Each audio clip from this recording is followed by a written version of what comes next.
Hi everyone, welcome back.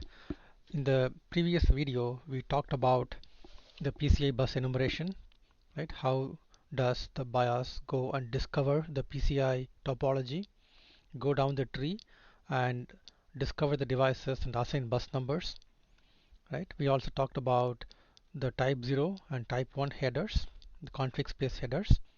Type 0 headers are for endpoint devices and type 1 headers are for bridge devices, right? We saw all that. If you haven't done that already, please go ahead and review that session so that we can continue our discussion on the next topic in here, which is how to do the config transactions. So first off, let's recap one more time.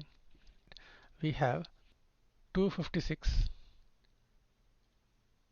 buses in a given system, okay? And for each bus in the system, we're going to have 32 devices, okay? And for each device, we're going to have 8 functions.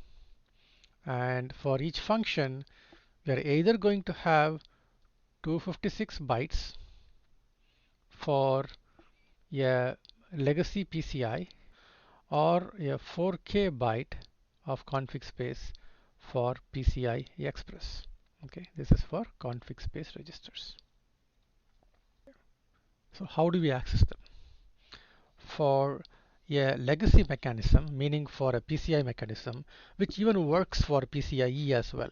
Okay, so there are two writes we have to make, one to an IO port CF8, okay, and this is called an index register, and then another read or a write, okay, at CFC.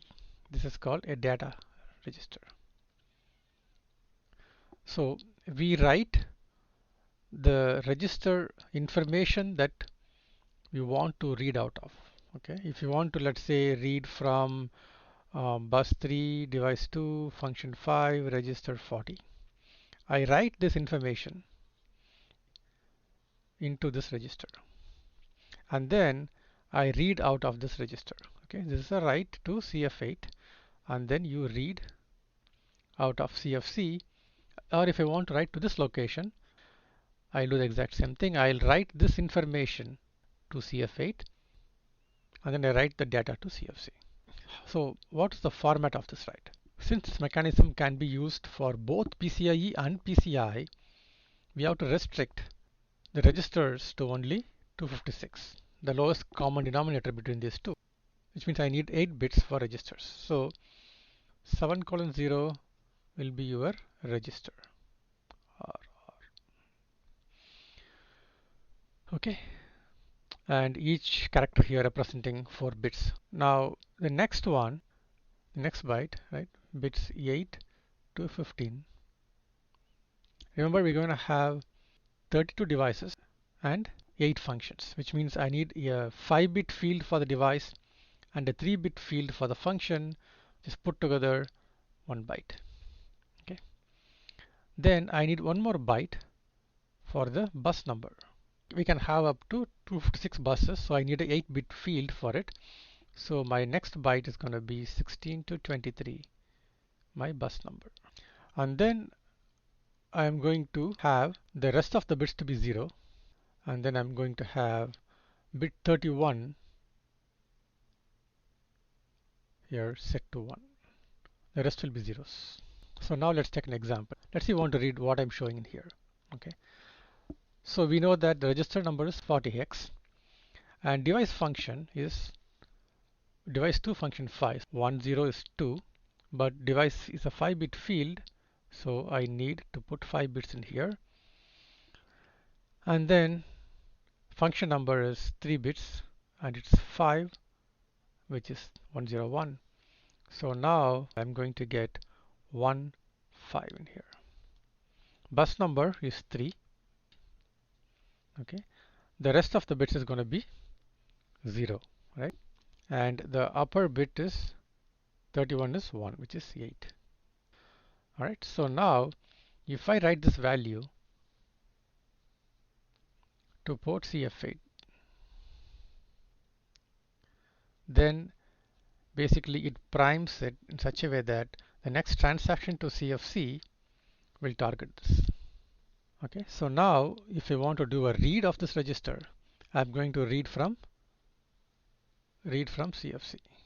So if I do like move dx comma 0 CFC hex in EAX comma dx, then EAX will have the value, right, of what I wanted to read.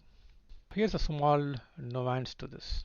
If I want to do a byte access to, let's say, register 41 instead of 40, then I don't write 41 here, I still write a 40. This has to be dword aligned. But then I read from CFD, the next byte I want to read. Okay. Anyway, so again, this was only for PCI or for the first 256 bytes of PCI Express.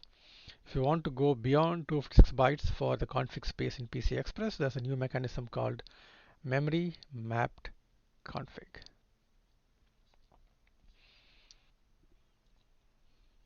So if you remember from the very first video, right, how the memory map of the system looks like, we talked about the memory mapped IO low and high. And we also talked about in subsequent videos how the system agent determines if a given address is for MMIO range or for DRAM, main memory. This is where the main memory ends, right? And then from here to here we have a MMIO hole. We are going to carve out a small space for mmconfig out of this MMIO. Okay. So typically what happens is, let's say the top of low memory, the memory below 4 gig where it ends and then the MMIO hole starts, the BIOS is going to program what is called mmconfig base. The BIOS programs mmconfig base into the processor, and from that base to the next 256 megabytes will be treated as mmconfig space. So any access to this region in here, okay, will be treated as a config transaction. So let's see how this 256 megabytes of space is used to target a particular config space in the system. Okay, so let's say I'm expanding this 256 megabytes of config space here. Okay, so this is from mmconfig base. So how does this get distributed across all the config space of the system, right? Remember, we're going to have 4K registers per config space times 8 functions per device times 32 devices times 256 buses. Guess what? The size is 256 megabytes. Okay, so this one is 1 megabyte. Okay, and this one is 32 kilobytes. There are 256 buses and each bus requires 1 megabyte. So I'm going to take this and say the lowest megabyte goes to bus 0. The next megabyte goes to bus 1. So on and so forth until you reach the top bus, which is bus 255. Okay. Now, if you're going to access 1 megabyte from here to here, then it is going to target all the devices in bus 0. Okay. So now if I expand this one a little bit more, I'm going to have this as 1 megabyte in size. I'm going to have 32 devices per bus. So I'm going to divide this into 32. 1 megabyte by 32 is 32. So I'm going to have 32 kilobytes per device. So if I'm going to access the lowest 32 kilobytes, I'm accessing device 0 and device 1, so on and so forth until I reach device 31. If I'm going to expand this further, I'm going to have, out of this 32 kilobytes, I'm going to carve out 8 spaces for 8 functions, 4K spaces for each, because I'm dividing 32 by 8. So this is going to be for then function 0. so on and so forth until you get to function 7. And then within 4K, this is my register space. Okay, 4K registers. So going back to our example of bus 3, device 2, function 5, register 40. How do we access this, right? So now I'm going to have 12 bits for the register because I can go up to 4K, right? So I'm going to have 12 bits here. Then device function we saw is going to be a 5-bit field for device and a 3-bit field for function. So I'm getting 1, 5 here. And then bus 3. Okay.